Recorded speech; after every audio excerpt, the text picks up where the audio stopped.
I am, so I'm going to introduce myself. My name is Shea Cullen. A lot of you guys do know who I am because I used to work with the 910 ministry, so you guys moved up, and I moved out over to junior high. So I've been working with junior high for the last year, and I've been working with facilities all around campus for almost 11 years now. So I've got a lot of experience here at the church, and I've seen a lot of things, a lot of weird stuff. Cleaned a lot of bathrooms, cleaned a lot of your guys' crap, literally. Actually, probably not you guys, it's usually the old people. Just kidding, but it's kind of true. And just to get this out there, so guys, I know you'll appreciate this, the women's bathrooms are always worse than the men's. Seriously, like so much worse. And I find the most disgusting things in themselves. That's all I'm just saying. All right. You guys like the intro.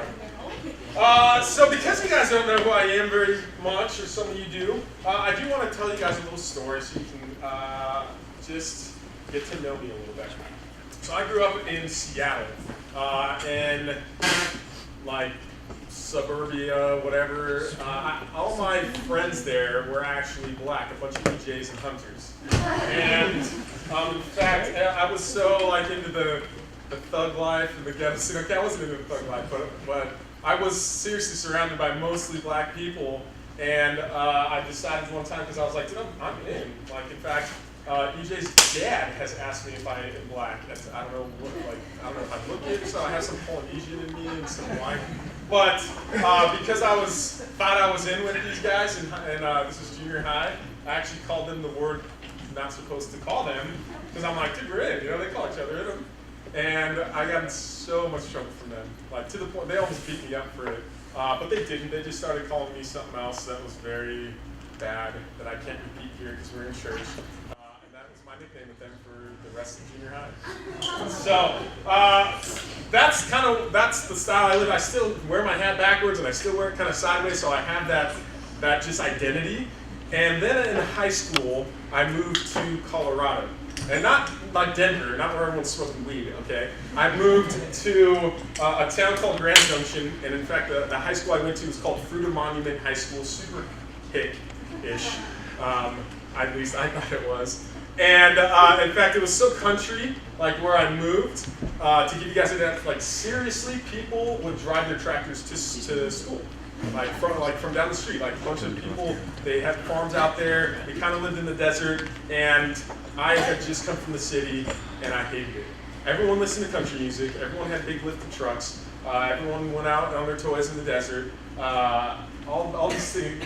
Who listens to country music? I'm sorry if you do. There's some songs that I've learned to like, okay? But I grew up listening to like, ghetto music, I guess. I don't know what to call it, like. But some good rappers out there right now. I love Christian rap, by the way. Lecrae. I've really gotten into Lecrae. But before I was listening to Matt Lecrae, that stuff. So I'm living in Colorado, okay? I am a city boy, and now I'm living in the country. And I have to kind of get acclimated. I have to get used to this new set of friends, these people I kind of have to try and fit in. Luckily, my best friend, seriously, from kindergarten, who I grew up with, had moved out to this exact city the year before I did. It's not really that random because my dad and his dad started working together and started a business together. But it was awesome for me because I'm like, all right, he's made all the mistakes. He knows how to get in with all the high school kids. So I'm gonna like piggyback off of him and start to learn how to do this like. And one thing that you have to do is, I said most people have these like huge lifted trucks. One thing you need to do is be a desert person. You got to be able to go out and like four-wheel and say, anybody a desert person here? Because we got a desert pretty close. Okay. So I didn't have any of that stuff. However, my dad had a Ford Ranger. So not really a truck you take to the desert, but I didn't know anything. So small Ford Ranger, that's not a big truck. So I had a Ford Ranger. And one day it rained, like crazy hard. And when it rains, the desert gets really muddy. And all my friends would go out and like start driving out like in the mud. And so one of my second best friend is named Eric. he called me up. It had just rained. He called me and was like, dude, you gotta come out here, like, we're four-wheeling. He's got a Bronco, a big truck, so he's doing his thing, and he's like, just get your dad's truck and come out here. And I'm like, all right, well, my dad's truck is four-wheel drive, so I'll try it. So I grab the keys. He doesn't mind if I borrow his truck. I grab the keys, and I call up my best friend who had moved there the year before. I called up Charlton. I'm like, Charlton, dude, you want to go four-wheeling? We're heading out to meet up Eric. We're going to this place. I don't remember what it was called, but we're going out to the desert. You ready? Are you down? You ready? And he's like, yeah, come pick me up. So I drive to his house. Side note, it had rained so hard and the roads were so like wet and slick. You know how like, okay, this is another side note. People don't know how to drive here. And when it rains, it's ridiculous. People pull off on the side of the road because they're like, oh no, I'm gonna like die from the rain. I don't know what it is. So out there, people aren't necessarily like that, but I didn't have a ton of experience driving in the rain. I grew up in Seattle, but I didn't drive there because I was in junior high. So when it rains, the roads get super slick. So I'm driving to my best friend's house, Charlton, and I take this 90-degree turn. Just so you guys understand how country this place is, I take this 90-degree turn and I slide off the road. I do a 360 into a fence. Take down the fence with my dad's truck. And I'm like, oh no, you know what, I'm in like high school mindset. I'm like, okay, if I get back on the road and get out of here before anyone sees me, I'm good. Like it's like nothing's wrong. Like I can't get in trouble. Well, I didn't get in trouble, but again, the country feel, it was the same place that my friends and I had gone cow to. So I break the fence is down, I get back on the road and start driving away, and out of my like rearview mirror, seriously, the cows are escaping out of the pasture and into the road. And I'm like, oh my gosh, like, I live in hick country. And sorry if that's a mean term for people who are in the country stuff, I don't care. And so I get to Charlton's house, and I grab Charlton, I'm like, get in the truck, man, let's go. So we go out to the desert, well, to the mud pit, and I see Eric out there, and he's got his Bronco, and he's like, doing crazy stuff, and I'm like, yeah, that's awesome. So my Ford Ranger, it's got four-wheel drive, I'm like, all right, going to four-wheel drive mode now, I'm going to do the little shifting and kick it into gear. If you've ever done four-wheel drive, it takes like some time. And I get into four-wheel drive looking like an idiot because it took me like 10 minutes to get it into four-wheel drive. And I'm like, all right, Charlton, ready? Strap on your seatbelt. Okay, it's already on, but make it real tight because I'm going crazy. And I start going through like this mud stuff, and I'm fishtailing everywhere, kicking up dirt. Do you guys know, where's Chandler? Chandler, raise your hand. You know Chandler's story? When he fishtailed all through the parking lot up here, and he kicked up rocks everywhere and broke people's windows? Chandler knows what I'm talking about. Oh yeah, he broke Landon's window, that was one of them. So I was doing stuff like that, and I'm like, yeah, I'm the man! That's probably how Chandler felt. And Chandler's story did not end well, and neither did mine, so I know exactly how you felt, buddy. That's why I was so pissed at you that day. I'm the one that caught him, and I was like, pissed. Anyway, this is my facility stuff. I had to deal with it. So I'm driving, and I'm with Charlton, and I'm like, oh, dude, you see that puddle over there? And the puddle's like, maybe this wide, from the end of that chair to the end of that chair. I'm like, see that puddle over there? Dude, we're gonna hit that. I don't know how to talk like I'm cool or whatever. I'm like, all right, dude, let's do this. Ready? High five! And we go, you know, I start revving it though, and I have my foot on the brake. You know, that's the only way I know how to rev it. So I'm like, ready? I want to spin the wheels when I take off. Spin the wheels, kicking dirt everywhere, fishtailing, and we hit this puddle, and my truck goes, Goo! The puddle is like at least 6 feet deep, okay? I didn't know this stuff, and other people later are like, oh yeah, you never do that, you always check. And I'm like, why did it, I don't know, yeah, this is new to me. So I get into this puddle, and seriously, we turn sideways, because the truck's not wide enough to just sink straight down. It sinks like this. And I'm looking like this, and Charlton's above me in the seat, and there's water coming in the door. And I'm like, oh my gosh, like, crap! So I start freaking out. So I'm like, I can rock out of this thing. Even though anyone looking is like, no, you cannot rock out of that. But I'm like, I can rock out of this. So I start going reverse, forward really fast. You know, brake, gas, brake back, you know, and I'm like, trying to rock out. Well, it's not happening, and I start freaking out more because the water's like getting higher and higher. It's like getting in there. And so I don't know what I was thinking, but instead of, okay, when you shift gears, you need to like take your foot off the gas. Well, I'm freaking out so much that I just decided I'm going to leave my foot on the gas, and I'm just going to shift reverse, forward. You guys are like, you're an idiot. I don't know what. So I'm killing there's smoke coming out of the engine. I'm killing the car, and luckily there was a hunter So, and there's a lot of hunting that happens out in Colorado because there are mountains there. So a hunter comes through this trail and he sees us. He's got this big old truck. He's got a tow strap. He's like, "Oh, you guys need help?" I'm like, my Charlton had already crawled out the window. I was like, "Where are you going?" He's like, "Dude, I'm out of here, man." So he flags the guy down. He's like, "Hey, we need help." The guy comes over, straps on the tow strap. He's able to get us out. He's got, the big truck. So we get out, and the guy's like, "All right, whatever you do not turn off the truck because the engine's flooded. If you turn off the truck, it'll die. You'll be stuck wherever you turn it off at." And I'm like, "All right, don't turn off the truck." Got it. So, oh yeah, another side note, I jacked my dad's transmission, if you can imagine. Like the drive did not work anymore. So I can only drive in third gear. Reverse is not working anymore. So only third gear. And I'm like, "All right, this is what I'm gonna do. We're gonna clean up the truck." And I'm telling Charlton and Eric this. I'm like, "It's your guys' fault because you made him come out here." I'm like, "We're gonna clean up the truck. We're gonna take it back to Charlton's house, and then, to drop it when I'm gonna go home. It'll be fine." I'll just tell my dad, "I don't know why it doesn't work anymore." Like, just flat his face. So we go to a car wash. There's a ton of them out there because everyone goes out with their trucks. And we go to a car wash, we clean it up, sparkling clean on the outside. We get to Charlton's house. Sorry, I'm chewing gum, which is not the smartest thing to do when you're preaching. We get to Charlton's house, and I'm like, "All right, grab your vacuum. We're gonna clean everything out from the inside." After about 2 hours, whatever, and the truck's still running, keep in mind.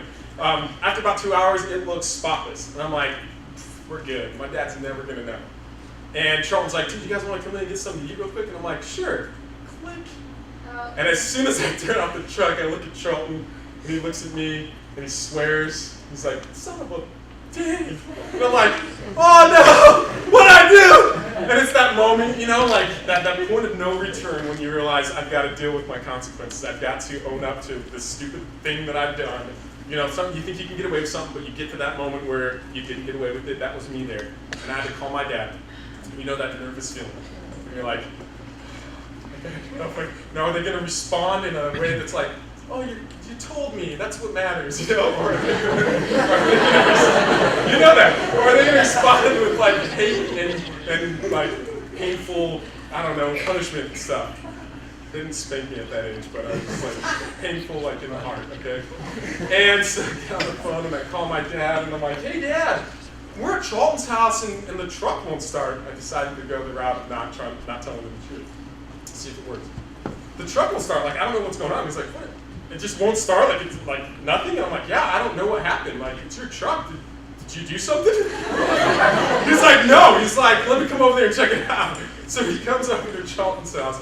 And we're like super nervous, but we're like watching. He's inspecting everything, looking around. We're like, "Dude, it's good. It's good to go." And he goes into the back of the truck, like not the bed, but the back seat. And he's looking in there, and he must have seen something, like a smidgen of mud or something. And he pulls up the carpet in the back. And under the carpet, there's mud like caked in there, like this thick. And he's like, he pulls it up, and I can't see it because he's like in my way. But he looks at me like that look that your parents give you when you're like, or I don't know how it is, but he looks at me. And he puts the thing back. I'm like, "Crap." He goes, "Shea, come over here right now."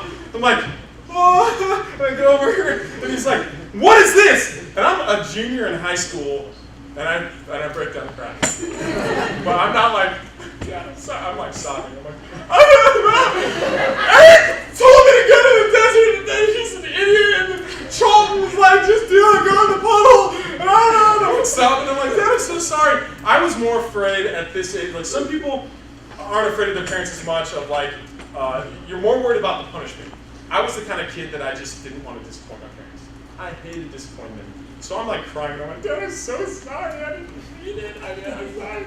And he's pissed. And he's like, "You're grounded forever." And he's like, we're going home. Well, of course, he's got to call his mom. He's got to call a tow truck. And in the process of me crying to him, I'm telling him, "Oh, by the way, the transmission's done." But I'm doing it in tears. And we go home, and that was like earlier in the day. When the day goes by, I'm in my room just sulking, just like so sad for myself. And my dad and mom talk. And that night, I was supposed to go to a party. It was a birthday party for another friend. It was a big deal. It was like a big party. I was super excited for it. I'd been talking about it with my parents. And I was kind of a new kid still. So it was important for me to, appear to these things and like get known. And my dad comes into my room, and I'm just like, Dad, like sniffling. He's like, hey son, I know that like you don't ever do stuff like this, and I know you made a mistake. I don't forgive you yet, but I know you want to go to this party, so you can go to the party. It's okay. We'll deal with the truck. You'll have to work and help work it off or whatever, but you're not in trouble. And I'm just like, like, have your parents ever done that where you're like, they surprise you? Like, no? Yeah? Well, they did to me, where like inside I just want to smile. I'm like, hey, I got it, but you can't, so I'm like trying to like, I'm like, thanks, Dad. I'm trying not to smile so he doesn't like, he knows I'm still sad about it. And he gives me this grace, and he actually says to me, I'm giving you a second chance. You can go out tonight. We'll deal with this later. It's okay. Part of the thing on my side was that my brother earlier that year had actually totaled one of our cars. He ran into the back of a bus. So I think in comparison, my dad's like, all right, it's not that bad. Where I'm like, thank you, brother. And I got this second chance. And you might be wondering at this point, like, what does this have to do with anything? Like with the Bible, we're going to look at a second chance that was given in the Bible. Tonight is not Easter, tomorrow is. But I believe that Easter is a time of second chances. When it happened in history, when it happens every year, it's a time for us to understand that God is full of chances, and that He wants to help us, and He wants to be with us, and He wants to move forward with us. And so like my dad let me do and had grace with me, gave me a second chance, we're going to see a particular second chance in the Bible.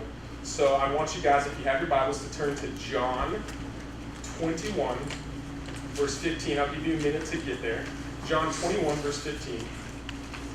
If you're not sure where that's at, it's Matthew, Mark, Luke, John, the New Testament. If you just open your Bible, it's like the last quarter of the Bible, more than that, like the last eighth of the Bible.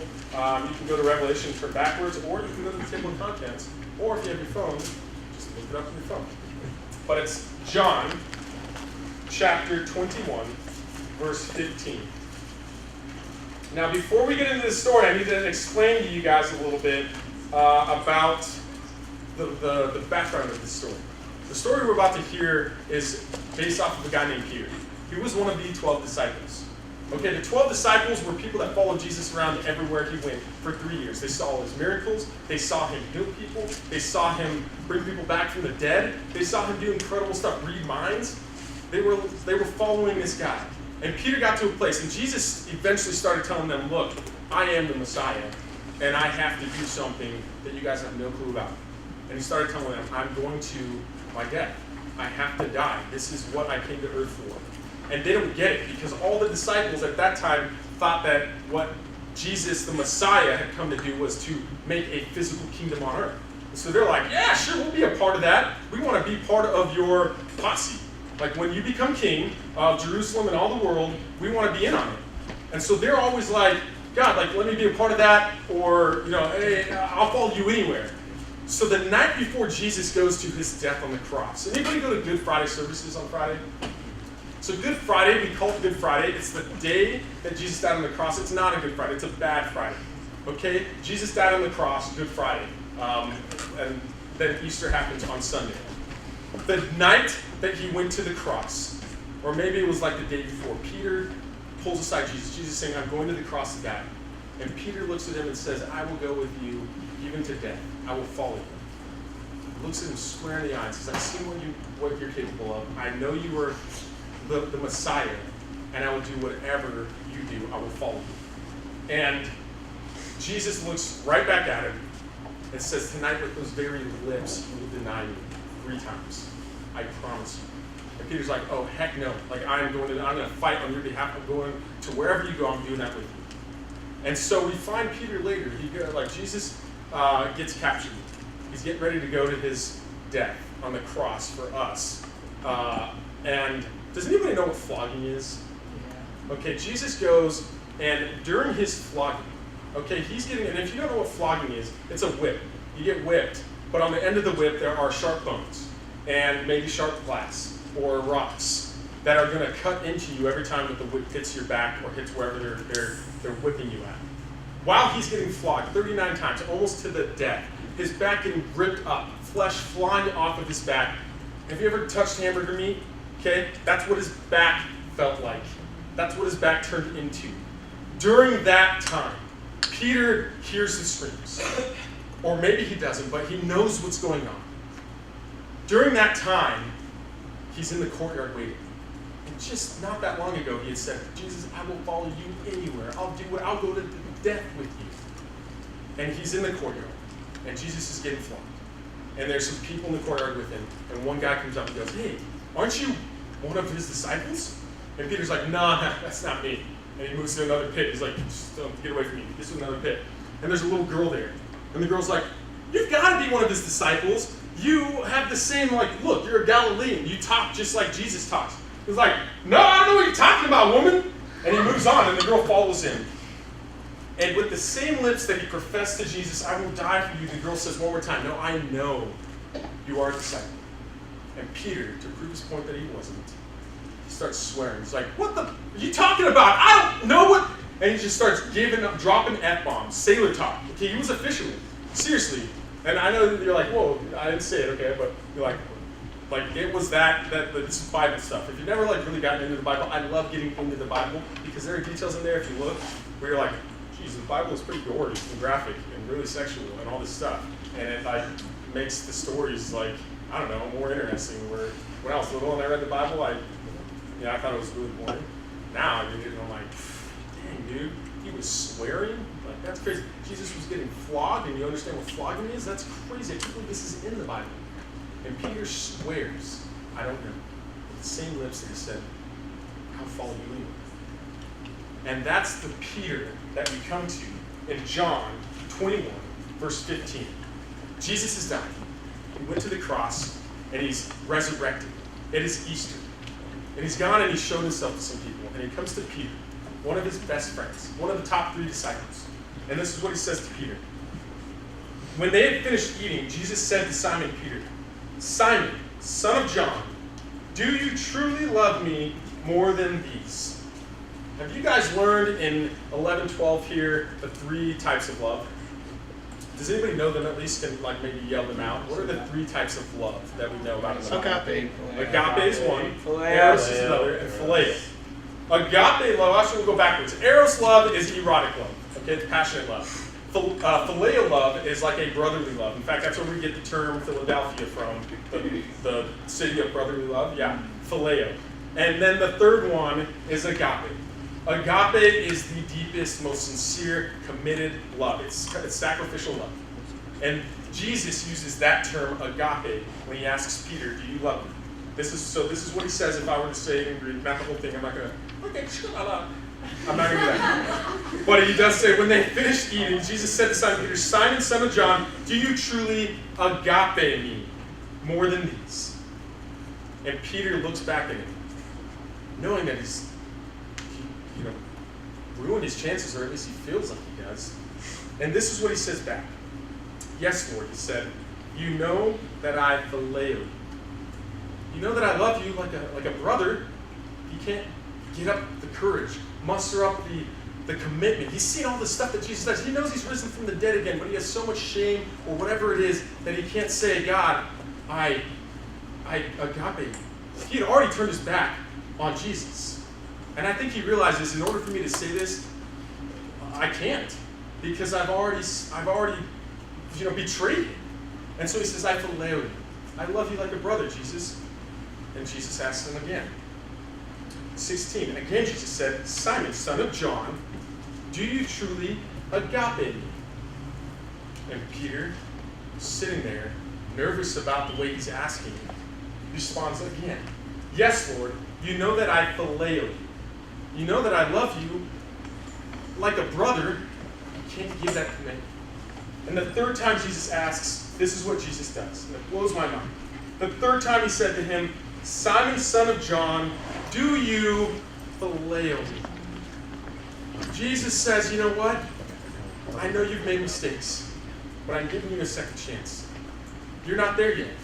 You're not fully invested. You're not who I have created you to be and who you're going to become, but that's okay. I will meet you where you're at.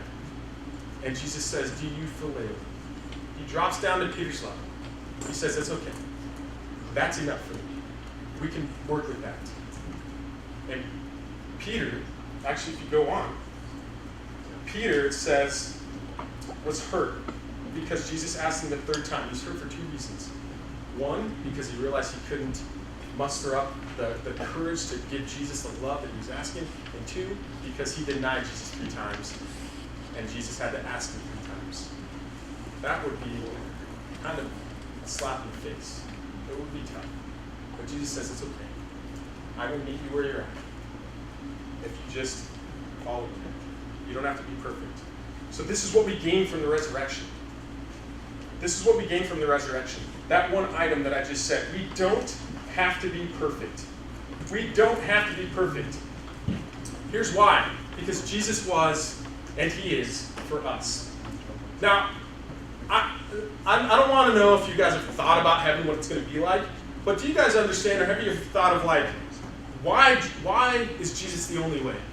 Why do other religions not, why aren't they allowed to get into heaven? Why are we as Christians, why do we say that? It seems so jacked up. It seems so rude. Like, doesn't God love everyone? Why do we need Jesus to get into heaven? Does anyone know that answer? If you're here last service, don't answer. But I'm curious, if you think you have an answer. Oh, Troy was here. It's not a trick question or anything. I don't know if you guys have learned this in 11:12. The reason we need Jesus is as simple as this. Heaven is perfect. Do you guys want an imperfect heaven? Does anyone in here want that? If you want it, you can leave because I don't want that. But heaven is perfect. God is perfect. He lives in heaven. We have to be perfect to get in. Is anyone in here perfect? I'm raising my hand because I am. But anybody else? I'm just kidding. Lightning strikes me. No one's perfect. And God says, that's okay. That's why I came. That's why I died. That's why I lived perfectly. And this is all you have to do. In order to get into heaven, you just have to take on my identity. Accept me into your heart, into your life. I rose for this. I rose from the dead for this. And if you do that, you're in. When you guys stand at the gates of heaven, God is going to ask you, why should I let you in? He might not say it quite that way. He's going to ask you, why should I let you in? And there's only one answer that he's going to accept.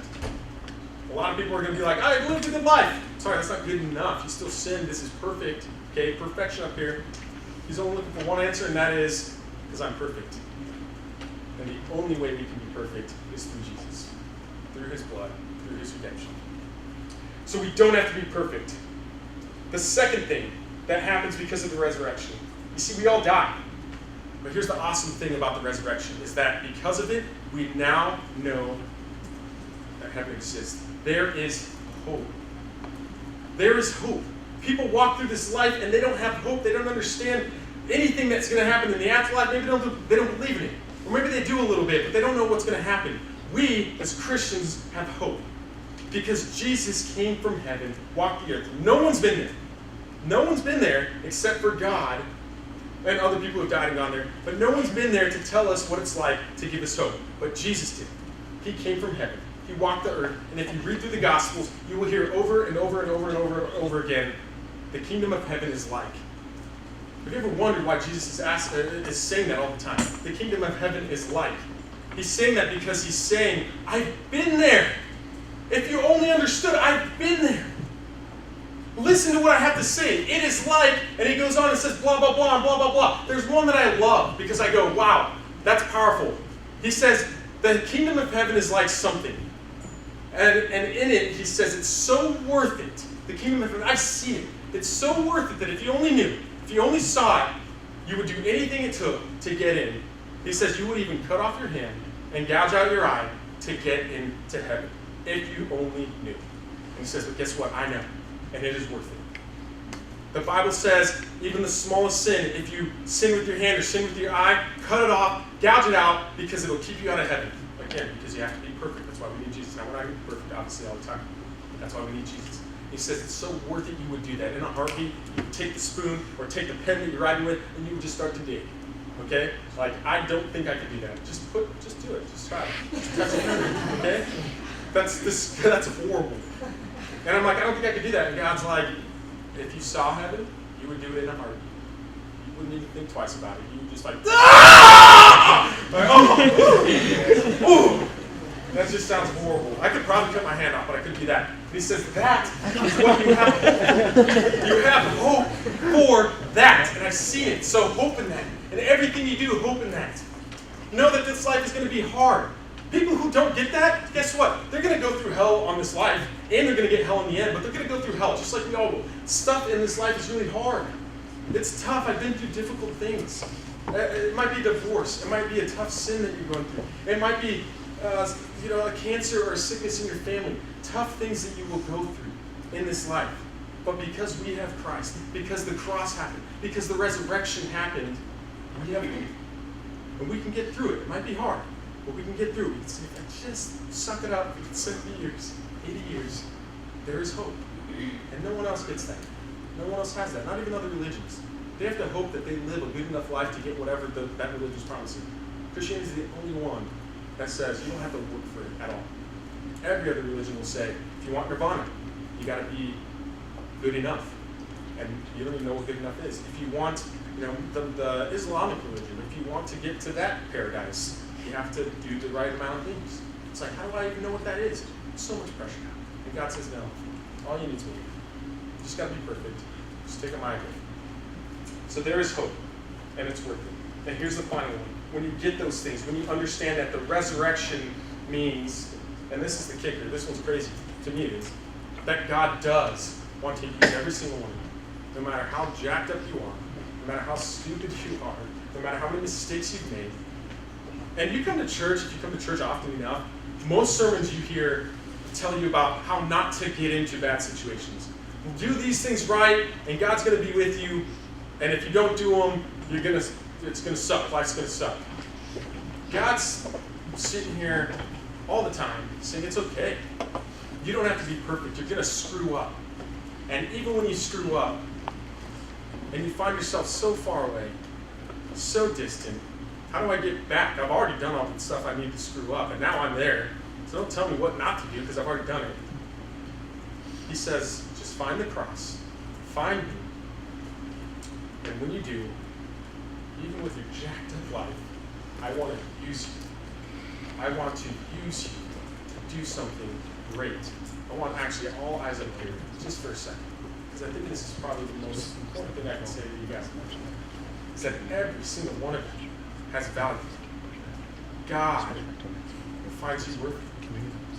He thinks you're beautiful. He thinks you are manly. He has gifted you to do amazing things, to change people's lives, to change the world. I want to read a verse for you guys. It's the last verse before I finish. Matthew 28:16. You see, he says you're worth it. He says, I'll give you a second chance. And then he says, with that, this is what I'm going to do.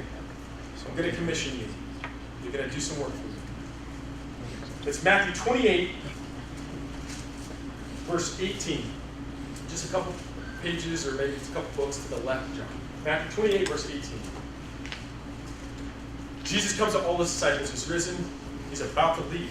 The book's ending. The gospel's over. And this is the last thing he says to them. He says to them, all authority in heaven and on earth has been given to me. And they're probably like hair standing up on the back of their heads, like, the disciples are listening. Oh, this is the moment. He's going to take over the world or whatever it is.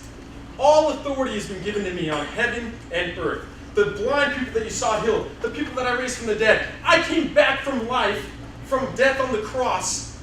That power, it's all mine. It's all mine. And I'm sure the disciples are thinking, well, here it comes. He's just going to, lightning bolts from his fingers or something. And this is what he says to them, and then he leaves. And he says this to all of you guys. All of you, no matter how jacked up and screwed up you are. He says, therefore, go and make disciples of all nations, baptizing them in the name of the Father, the Son, and the Holy Spirit. Therefore, you, and you, and you, and you, be my hands and feet. I'm leaving you with my Spirit. I'm leaving you with that responsibility. I'm going to heaven to make a place for you. I'll be waiting. I think there's a picture of my daughter. That's my daughter. 11 months. This is the reality of what Jesus is asking. If I was on a trip, maybe, okay? I'm on a trip, and I'm overseas. And my daughter gets in, I don't know, like the house starts burning down. And I'm calling up all my friends or whatever. I'm not even there to really help to do anything. That cute little girl right there is crying. She can't even speak yet, crying, begging. As a father, I would hope that every one of you did anything you could to save her. Anything. Even if it meant getting a little burnt. Even if it meant a little bit of bruises. Whatever you can do, I would want to come back to my trip and hold my daughter in my arms and go, thank you so much for saving her life. Part of that responsibility is what Jesus is laying on us. It's not our job to save lives. God does that. But man, we can do everything we can to help people get closer to heaven. Everything we can.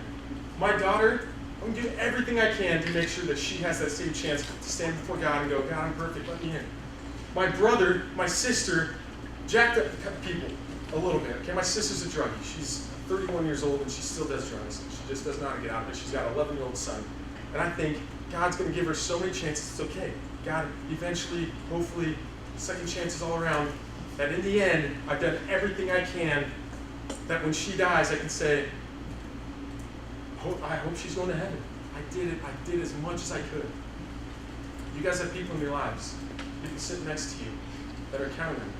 People out there when you leave this room that are counting on you. To help them. To say something. To introduce them to Jesus. To pull them to church. To invite them to ElevenTwelve. For some of you in here that maybe aren't there, you're like, no, I'm Peter. I can't even say agape love to God. That's okay. He says, fine, come as you are. I'll use you later. I just want you. I just want you to be part of my family.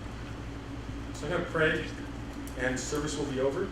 If you guys want to talk to me after service about things you're not sure, whatever, that's fine. But otherwise, let me pray for you guys. Father, I pray for these students in here. God, this isn't an easy thing to accept. Yes, it's easy to hear, oh, we just need to accept Jesus and be perfect. That's not easy. God, I thank you for second chances. God, that you sit on your throne and you see us and you love us and you're begging your family and your sons and daughters to save your children, to help. God, I pray for that power that you talk about, your spirit to be in these students as they leave this room. God, and I pray for those other students that might be in here going, I barely have filial love. I don't have that. And God's asking them, do you love me? If that's you, if there's anyone in this room that feels that way, that's not sure, I don't know if I love them, or needs a second chance. Easter's a day of second chances. I just pray this prayer with me. God, thank you that you died on the cross. God, thank you for your life, your resurrection, for your love. God, I'm not sure if I can fully tell you that I agape. But God, I want to try. So please come in and start to make me perfect. Help me. I want to be used. I'm jacked up. I'm broken. I've been through a lot. I want to be used. I love you, Jesus. Amen. All right.